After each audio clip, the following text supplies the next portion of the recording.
Les amis, bienvenue dans cette nouvelle vidéo qui sera maintenant et qui seront à l'avenir toutes présentées sous le nom du support Le Comptoir Olympien que vous pouvez déjà retrouver sur la page YouTube et les différents réseaux sociaux qui sont pour l'instant au nombre de 1, c'est-à-dire la page Instagram.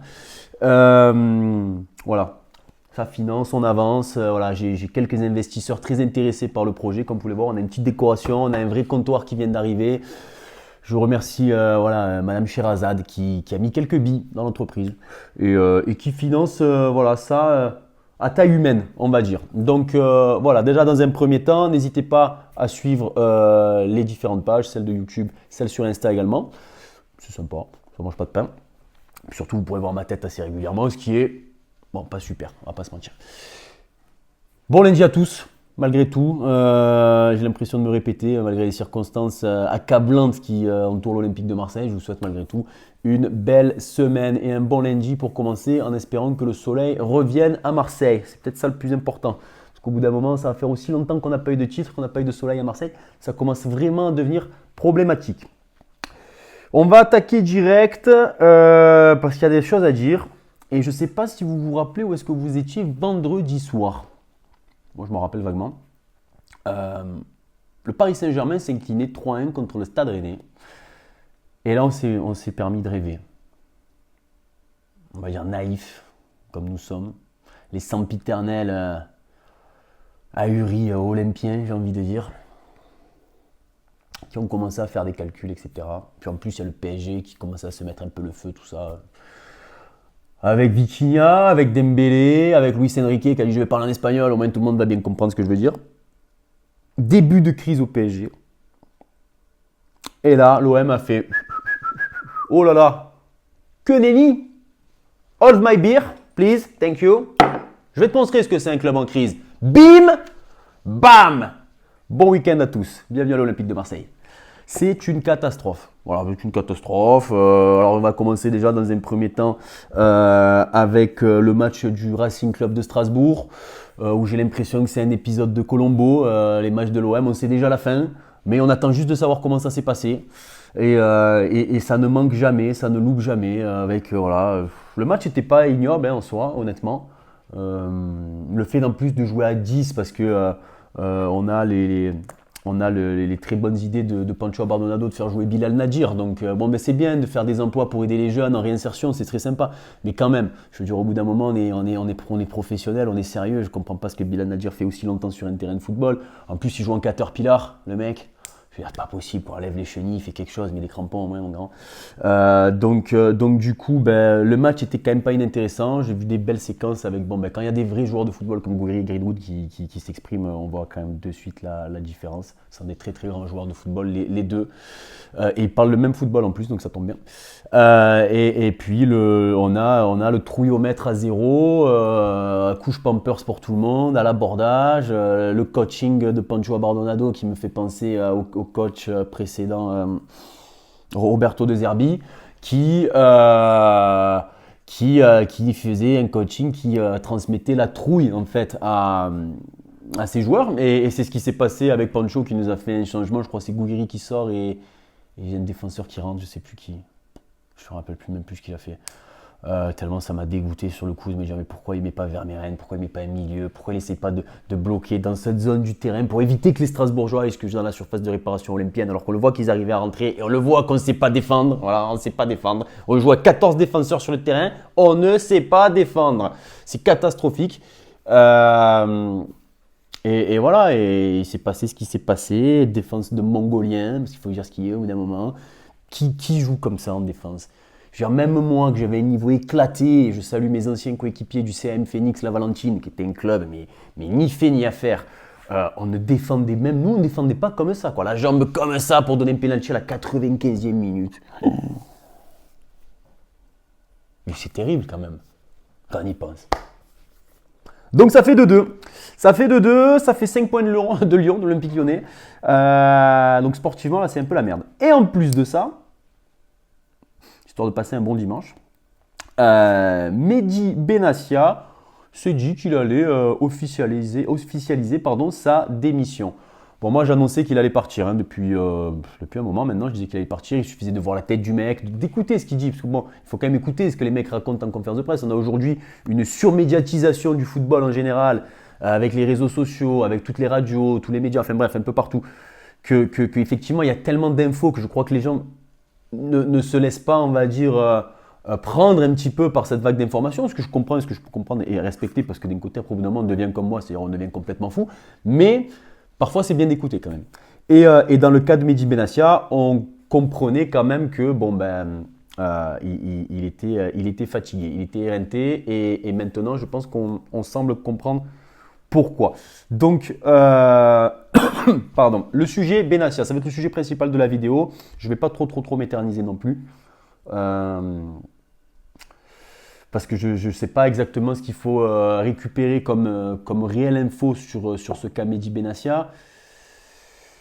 Mon premier sentiment à cette annonce qu'il a fait sur ses propres réseaux sociaux, c'est lâcheté. C'est de la lâcheté, pour moi, ce qu'il a fait, de se barrer comme ça. Soi-disant, c'est son club de cœur. Lui aussi, il nous a fait des grandes leçons de vie, de football, de trucs, de machin, etc. pour se barrer comme ça et nous laisser dans la merde. Si c'est vraiment ton club de cœur, putain, qu'est-ce que tu feras de ton club ennemi, mon grand? Mehdi Benassia, c'est ce que je disais dans une vidéo précédente. Était-il le directeur sportif de l'Olympique de Marseille ou était-il le directeur sportif de Roberto De Zerbi et le représentant contractuel de Roberto De Zerbi à l'Olympique de Marseille? Maintenant, la question peut se poser parce que finalement, De Zerbi est parti, Benassia part aussi. L'image est très sale, je trouve. Ça ne le grandira pas. Ça ne le grandira pas dans mon cœur et dans mon esprit, ça c'est sûr. Alors que je pense qu'il est arrivé avec un réel esprit d'amour de l'Olympique de Marseille, j'ai aucun doute sur ça.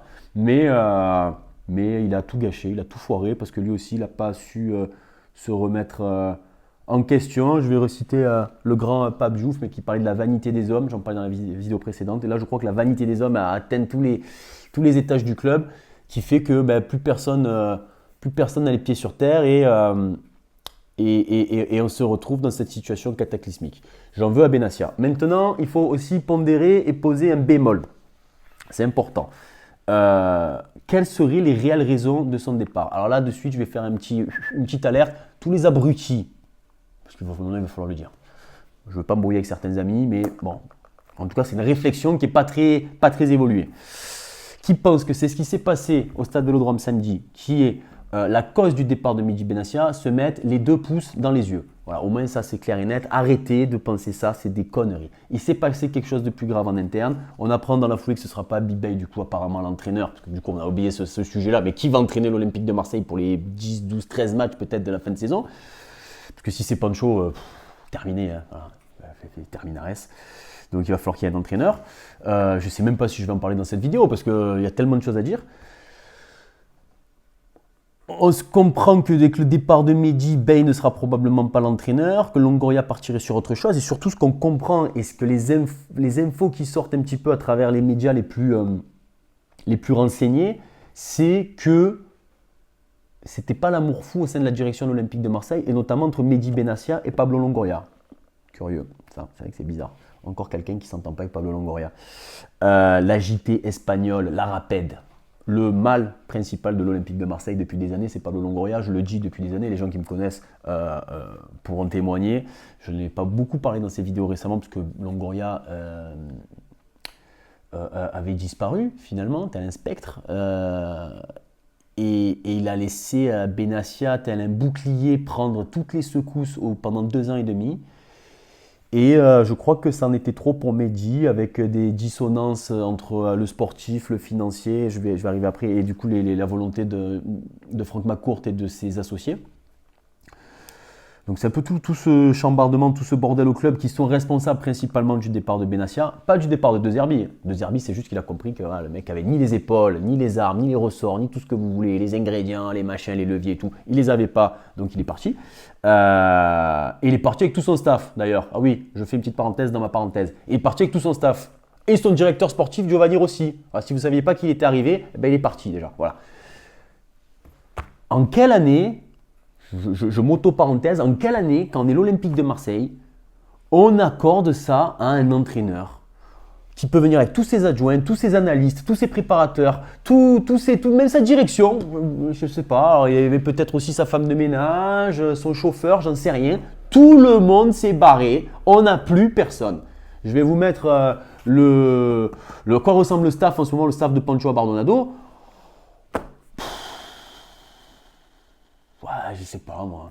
Vous prenez les meilleures équipes de FSGT en ce moment, je pense qu'ils ont des staffs plus aboutis. Enfin bref, voilà, c'est voilà. Quand on est l'Olympique de Marseille, on ne peut pas se sacrifier comme ça pour un entraîneur qui, parce que ça fait partie de la vie des clubs, peut éventuellement partir en cours de saison. Parce que maintenant, on est dans la merde. Et ça, le responsable, c'est Mehdi Benassia, Pablo Longoria aussi, mais c'est quand même plutôt Mehdi. Il nous a fait comprendre que c'était lui qui était lié à Roberto De Zerbi. Donc c'est lui qui est lié à cette merde immense dans laquelle on est. Et le mec se barre. Donc ça, c'est très moche. Maintenant, on va arriver à ce qu'il se passe au club. Ce qui se passe au club, c'est que comme je disais, il n'y a pas vraiment d'amour fond entre Benassia et Longoria.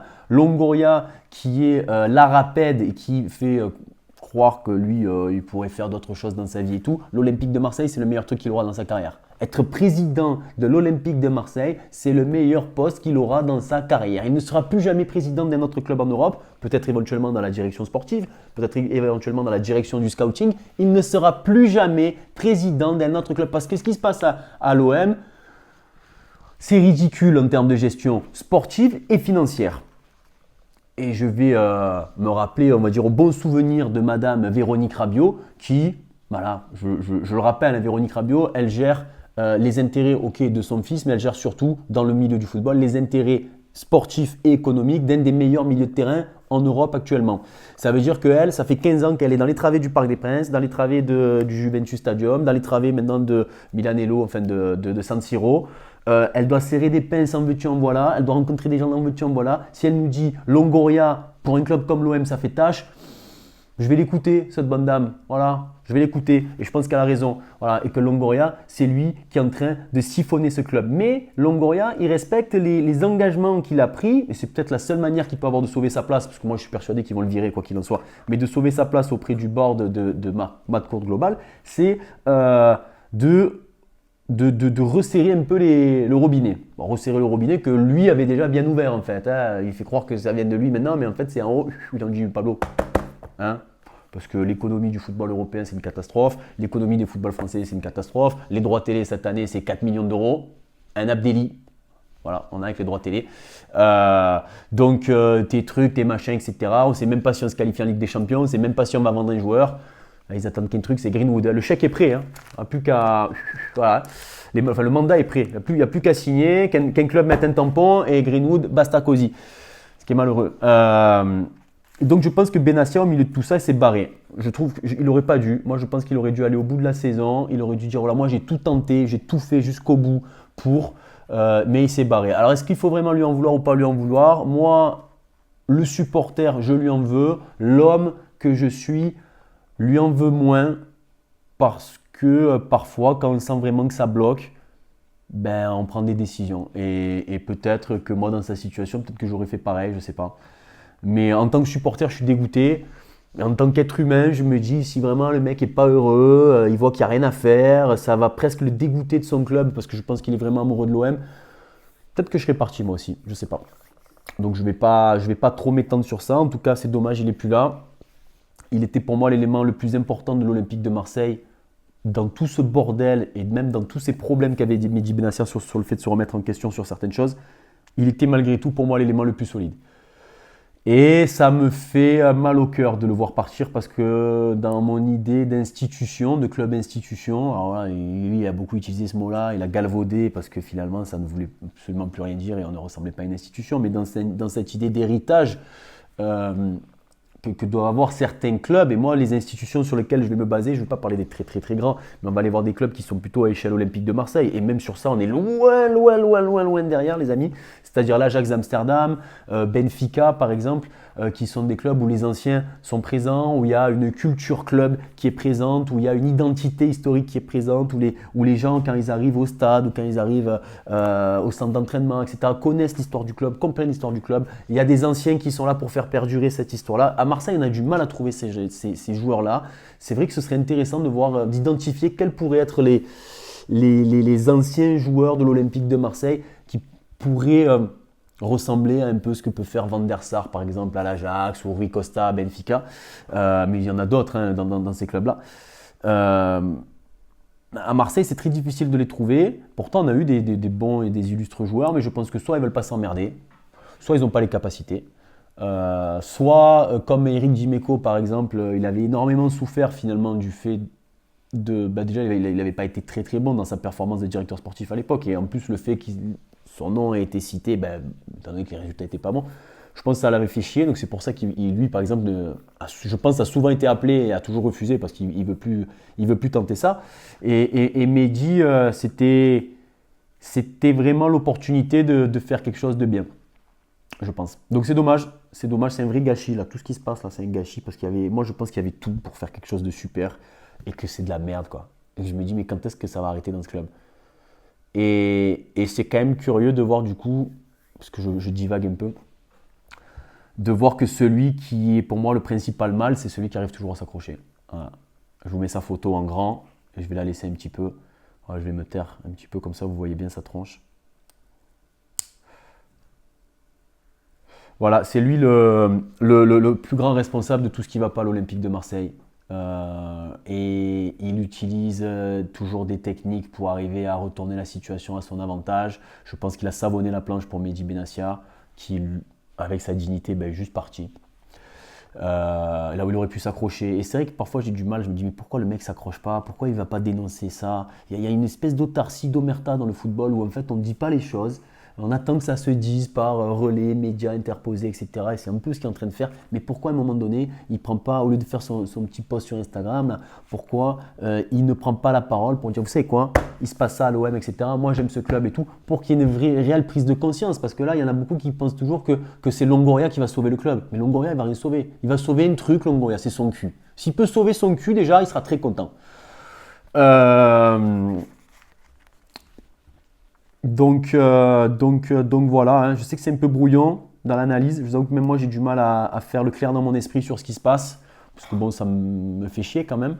Même si les gens pensent que ça me fait plaisir, non, ça m'affecte quand même. Et j'ai l'impression que ça ne va pas aller en s'améliorant. Je pense que Franck McCourt a une volonté, pas immédiate, hein, mais une volonté à moyen terme de vendre le club. Ça y ressemble en tout cas. Il veut récupérer ses billes. C'est un Américain. Hein. C'est un Américain. Les Américains ne perdent pas d'argent en business. Hein. Ils font tout pour en gagner.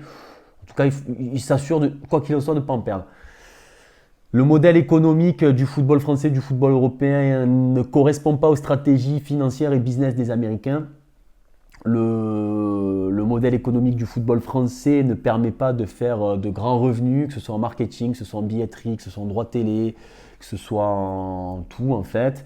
Et le fait que le modèle sportif du football européen ne valide pas des revenus annuels permanents parce qu'on n'est pas sûr de se qualifier tout le temps en Ligue des Champions, je crois que c'est en train de les faire tanguer très sérieusement du côté de Boston ou New York, je ne sais plus où sont ses bureaux à Francky, et que du coup, là on entend de plus en plus parler de Sherazade, machin là, Sam Boisson là, qui je pense elle va faire un grand coup de ménage, une grande lessive. Ça ressemble à un début de vente du club pour moi, où ils vont dégager tous les joueurs qu'ils peuvent dégager pour ramener de l'oseille dans le portefeuille de Francky. Une fois que ça s'est assaini, etc., le club sera officiellement mis en vente et donc du coup il faudra qu'il y ait ensuite, un club ça se vend pas comme une voiture sur le bon coin les gars, hein, parce qu'on va dire ah en juin on est racheté, non. Tout doux.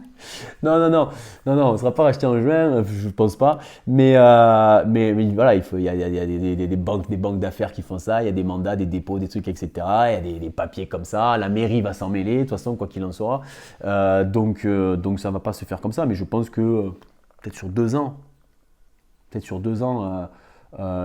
va se tirer le Francky. Et c'est ça qui m'inquiète un peu, c'est que je ne sais pas qui va reprendre l'OM. J'ai une théorie que je proposerai sur un short ou sur un réel, pas sur une vidéo, de vous expliquer pourquoi je ne pense pas que ce soit les Saoudiens, pour des raisons parfaitement organisées. Et le problème, c'est ça, c'est que je me dis, si ce n'est pas les Saoudiens ou c'est pas un pays comme ça et tout, qui va venir récupérer l'OM? Parce qu'il faut quand même prendre en considération que les mecs, quand ils investissent aussi pas que sur du football. Le football et le football français n'est pas une économie viable. C'est une économie qui se siphonne et qui se saborde de façon permanente. Pardon. On ne gagne pas d'argent dans le football. Ça n'existe pas. Personne ne gagne de l'argent dans le football. Par contre, le football est une vitrine. Un club est une vitrine pour ensuite attirer des industriels, des gens, etc. Voilà, tu les accueilles au stade, tu vas les inviter, tu sers des mains, machin, etc. Sur tout ce qui se passe, on va dire, dans la zone urbaine autour du coup, du club ou du stade. Dans le cas présent, pour l'Olympique de Marseille, Franck McCourt, lui, voulait investir sur le Parc Chanot, il voulait investir sur l'hippodrome, il voulait investir sur le stade Vélodrome. Tout ça, je crois que ça a été bloqué et refusé. Je pense qu'il les a comme ça, Francky. Voilà. Et il a voulu investir aussi sur le côté de Saint-Tropez et Ramatuelle, sur des concessions, des plages, des hôtels particuliers, etc. Et tout. Je pensais que ça avait été bloqué et on m'a informé hier, voilà, quelqu'un qui travaille dans ce milieu-là et qui est très bien passé, qui m'a informé que non, il a fait des acquisitions sur le pays tropézien, un peu. Donc il a au moins réussi ça. Mais sinon, le mec n'a pas d'intérêt de rester à l'OM. Et je me dis, mais qui va avoir de l'intérêt de venir à l'OM si la mairie bloque tout et si, et il faut le dire, c'est une réalité, hein, j'ai beau être Marseillais, etc., si la ville n'est pas bankable, il n'y a aucun intérêt à investir à Marseille, parce que la ville, il y a une certaine régression, une régression un peu sociale, une régression du niveau de vie, une régression en termes d'hygiène presque, j'ai envie de dire, quand on voit la saleté. Quel milliardaire étranger va venir mettre des sous dans un environnement urbain et dans un environnement où il n'y a absolument rien de vertueux? Il ne va pas venir mettre des sous à l'OM parce que vous faites le aux armes et le machin, il s'en bat les couilles. Voilà. Et s'il ne peut pas faire du business autour, parce que McCourt, il a dû partir à 200 km à Saint-Tropez pour faire ses premiers business en France. Je pense que ça va poser un vrai problème sur la question du repreneur. C'est-à-dire, si vous connaissez un Marseillais milliardaire qui va reprendre le club, voilà, il y a Rodolphe Saadé, mais est-ce qu'il le fera, je ne sais pas. Mais ça va poser un vrai problème. Mais on y reviendra plus tard, parce que là, je pars un peu loin. Pour revenir sur ça, plus de Mehdi Benassia. Pablo Longoria est le seul patron au club. Et du coup, je me permets de clôturer cette vidéo en faisant un petit rappel sur le communiqué de presse de l'Olympique de Marseille qui est arrivé, je crois, après le match du Racing Club de Lens, où ils ont un peu chargé des journalistes. Et c'est arrivé notamment après, je crois, un article de La Provence qui demandait « Mais qui est le patron dans ce club ?» Je crois que c'est un article qui était signé par Alexandre Jacquin, il me semble. Et je me rappelle que d'une certaine autre façon, RMC et Florent Germain en ont pris un peu dans la gueule aussi, par Roberto De Zerbi. Et je voulais juste réhabiliter un peu ces gens-là. Que moi j'ai eu l'opportunité de connaître, de rencontrer avant dans ma jeune carrière de journaliste il y a très longtemps et d'étudiant en journalisme surtout. Ce sont des gens professionnels.